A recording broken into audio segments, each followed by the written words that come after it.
So the PSAT, it was very easy. A lot of it was multiple choice. So if you didn't have the answer immediately, you were able to use the process of elimination and to find the answer.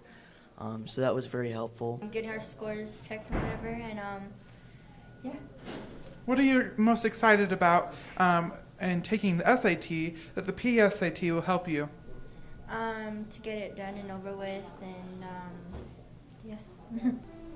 My name is Matt Mansfield, and I enjoyed taking the PSAT because it allowed me to challenge myself, and I'm looking forward to seeing my scores because it'll allow me to see how I progressed from the last time I took it. And with the PSAT, it gives me several possible scholarship opportunities. The best part about the PSAT is the breaks, and the best thing about it is that it can help you to get into college. Yes.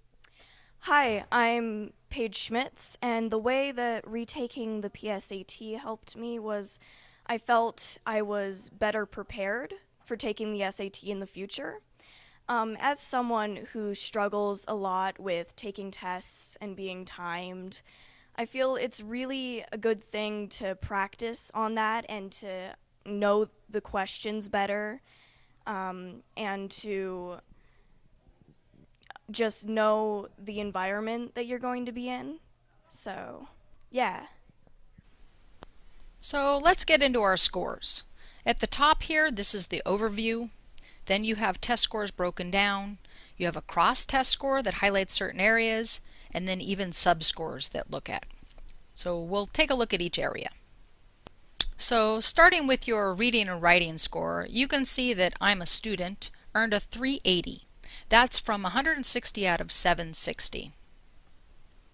This color guide down here shows where she is in relationship to benchmarks. She is in the yellow zone, so she is approaching the benchmark. Down here it gives a little information about where you are benchmark-wise. They say that if you are at the benchmark, then you would have a 75% of being ready to succeed at a first-year college level track class. So the SAT is out of 200 to 800, so the scores are a little bit different. But basically they say that a 380 on the PSAT would equate to a 380 on the SAT. So the differences, there are a few point differences. You know, if you earned a 760 perfect score on the PSAT, then of course that would mean an 800 on the SAT. So there's a little bit of a difference. Right in here you can also see where you are in relationship to the nation. So I'm a student scored 18% above all the other students in the nation. So that is in relationship to 10th grade students because she's a 10th grader. So each of the grades have their own scores. So on this side we do the same thing for the math score. She's earned a 480 and she was 47%, and she's on track for college, so she just barely reaches that green spot for being benchmark, so she meets or exceeds the benchmark for the PSAT in math. Then in the middle is her overall score, so that's 860.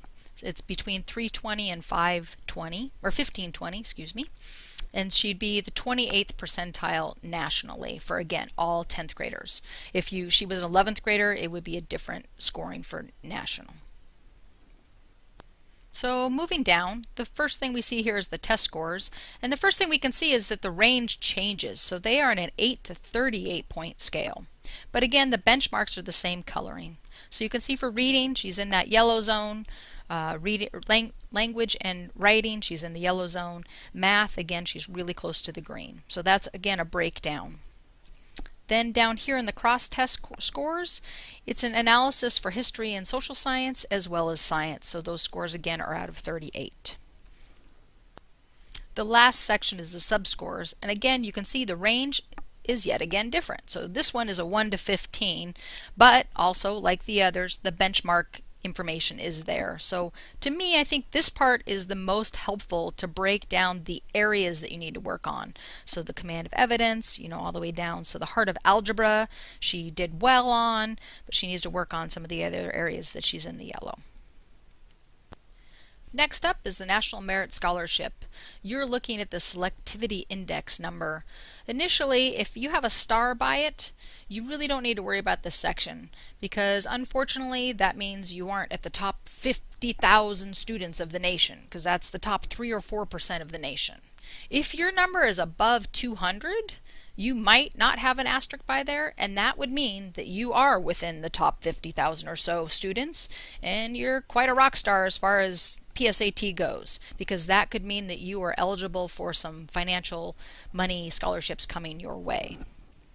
So where does this number come from, you might be asking? Well, actually, it's a combination of these three numbers down here doubled.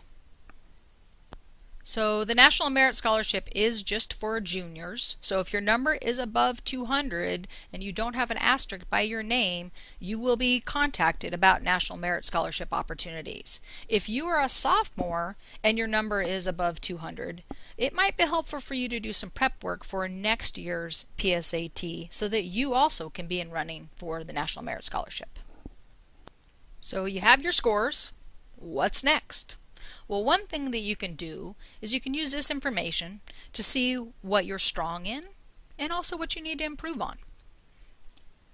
So, for example, Ima is pretty good at reasonably drawing conclusions from challenging text, but she needs to work on drawing inferences and logical conclusions from challenging text. So that can give her some information working with her English teacher to try to work on those skills. This last section are your actual answers from the test. It's broken down by each of the categories. You can see with the calculator, without the calculator, and then it has the question number, whether it was correct, what you answered, so the checkbox there, this person, Ima, had a correct answer. The difficulty level, it was a pretty easy question. And there's even sub-scores down here, and you can see the key for the sub-scores over here. These sections over here give you your write-in answers, so you can see the question, what the answer was, what your answer was, difficulty level, again the sub-scores, and even the cross-section sub-scores. So the key right here is to tell you what the breakdown for that is. And the final section, just as a reminder, this is your access code where you can go onto this site to see your scores online. Also down here, the Khan Academy, use them for PSAT. Hello Highland students, I am Miss Santos Smith, one of your counselors, and I want to take a minute to talk to you about the PSAT. For the 10th graders, this is the first introduction to a test that is similar to a college entrance exam. I know that many of you found the test difficult, no matter what your score is. It is important for you to now utilize the information provided by your test scores to see areas that you excel in or areas that you may need to take some time to focus on. By simply creating a PSAT account, you will have access to the test questions, correct answers with an explanation, exploration of majors and careers that connect you to things that you care most about, and free preparation for the SAT that you will be taking next year as a junior. All is available for you by simply creating your PSAT account by using your unique access code found on your PSAT score report. Please remember that as a junior, you can choose to take this exam again for a fee that'll be around $15. Thank you to the juniors that chose to take the PSAT. I hope you will also utilize the information provided to you by using your access code. Take time to study for the SAT. This is a college entrance exam that you will be taking in April of this year. For National Merit, which you can only qualify for as a junior, I will not have Idaho's qualifying scores until next fall. This year's PSAT cutoff scores to qualify for National Merit was a selection index of a 212. Another way to look at this is by combining the evidence-based reading and writing and math scores. To qualify by adding those scores, you needed to have a number around 1410. Again, students, do not forget that there are several doors that can be open to you, whether it be for scholarships or a better understanding of what you may want to major in when you attend college simply by utilizing your PSAT account. Thank you.